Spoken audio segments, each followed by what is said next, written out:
گاڑے گاؤں روڈ پر واقع مدرسہ محمدیہ عربیہ کا دستار بندی و تقسیم انعامات کا جلسہ منعقد ہوا۔ دیگلو ناکے سے قریب واقع ندیم کالونی گاڑے گاؤں روڈ پر دینی و اقامتی درسگاہ مدرسہ محمدیہ عربیہ کا قیام سن 2013 میں عمل میں آیا تھا۔ مدرسہ اپنے قیام کے اول روز سے ہی فرزندان ملت کی دینی و عصری تعلیم میں سرگرم ہے۔ مدرسے میں حفظ، ناظرہ اور دینیات شعبوں کے تحت تعلیم کا نظم ہے۔ عصری تعلیم کے تحت مراٹھی، انگریزی اور ریاضی مضامین کی تدریس کی جاتی ہے۔ ان 6 سالوں میں مدرسے نے کافی ترقی کی ہے۔ اس سال مدرسے سے 4 خوش نصیب طلبہ نے حفظ کلام پاک کی سعادت حاصل کی ہے۔ انہی خوش نصیب طلبہ کے اعزاز میں مدرسہ محمدیہ عربیہ کے ہی کیمپس میں جلسے دستار بندی و تقسیم اسناد کا اہتمام کیا گیا۔ مفتی محمد خلیل الرحمن قاسمی کی زیر صدارت اور مولانا مظہر الحق قاسمی کی زیر سرپرستی منعقدہ اس جلسے میں مہمان خصوصی کی حیثیت سے پیر طریقت مولانا سید طلحہ قاسمی نقشبندی نے شرکت کی، جبکہ مولانا عبدالقدیر قاسمی، مولانا سرور قاسمی، مفتی خالد شاکر قاسمی، مفتی اعظم قاسمی، مفتی ایوب قاسمی، مولانا محمد ایوب قاسمی، مولانا عبدالرزاق مظاہری و دیگر علماء کرام رونق اسٹیج تھے۔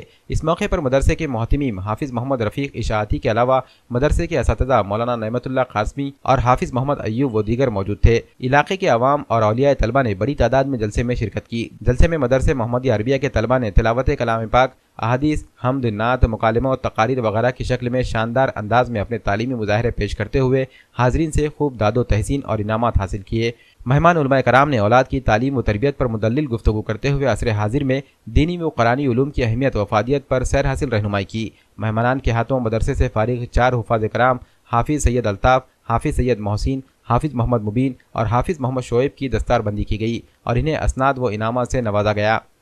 یہ جو جلسہ منعقد کیا گیا تھا، یہ جلسہ حضرت مولانا مظہر الحق صاحب قاسمی دامت برکاتہم العالیہ دارالعلوم محمدیہ ہمایت نگر کی سرپرستی میں ہوا، جس کی صدارت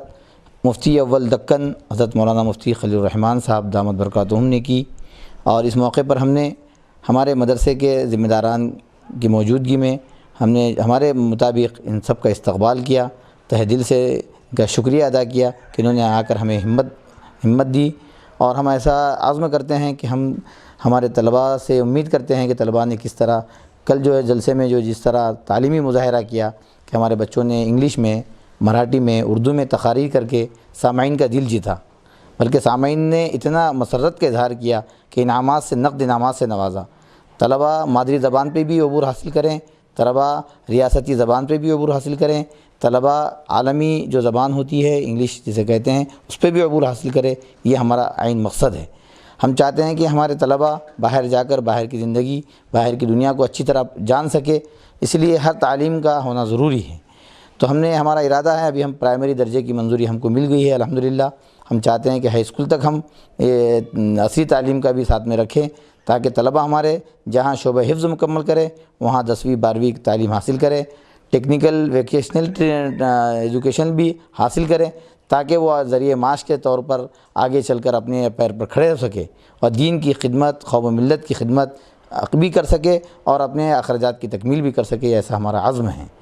اور ہم نے اپیل کی عوام الناس سے کہ ہمارا تعمیری کام جاری ہے، الحمدللہ آپ کو اللہ نے جو بھی دیا ہے ہمارے تعمیری کام میں حصہ لیں، جیسے ہماری تعمیرات میں اضافہ ہوگا اسی کی مناسبت سے طلباء کی تعداد میں بھی آئے دن اضافہ ہوتا رہے گا۔